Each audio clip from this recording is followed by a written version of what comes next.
A Nevada politician has proposed a domestic violence bill that might have kept former football star O.J. Simpson behind bars. Nevada Assemblywoman Lisa Krasner recently filed a bill that would require parole boards to take an inmate's history of domestic violence into account when deciding whether or not to grant them an early release. The bill was inspired by Mr. Simpson, the controversial celebrity whose murder trial transfixed the nation in 1995.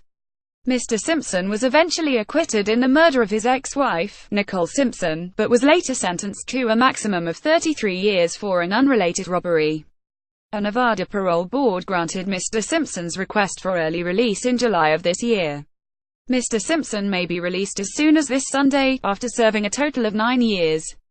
In granting Mr. Simpson's early release, the parole board noted his lack of criminal convictions before the Las Vegas robbery. What they did not consider, however, was Mr. Simpson's 1989 conviction for misdemeanor battery. The charges were filed by his then-wife, Ms. Simpson, in California.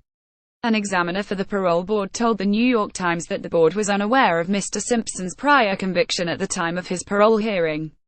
The conviction, the examiner said, did not appear in the National Crime Information Center history. In the wake of this news, Gloria Allred, a prominent women's rights attorney who represented Ms. Simpson's family during the murder trial, broached the issue with Ms. Krasner. As I watched the hearing and heard the board conclude that Mr. Simpson was at low risk to re-offend and should be granted parole, I immediately felt that the law in Nevada should be changed, Ms. Allred said at a press conference. The attorney said she sought out Ms. Krasner because of her history of working on victims' rights. Ms. Krasner has previously authored a bill to extend the statute of limitations in certain child abuse cases.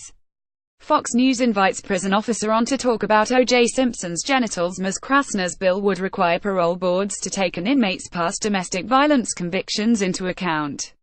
It would also require boards to consider whether the inmate has been found responsible for wrongful death in a civil case. Mr. Simpson was found responsible for Ms. Simpson's murder in a 1997 civil case. Finally, the bill would require all inmates who come before a parole board to testify under penalty of perjury. This step, according to Ms. Krasner, would prevent inmates from lying about a prior conviction. A person who commits an act of domestic violence upon another person should be held accountable for their actions by legal consequences, Ms. Krasner said at the press conference. She added, "We must never forget or minimize the hardship a victim experiences." More about O.J. Simpson. Nevada domestic violence reuse content.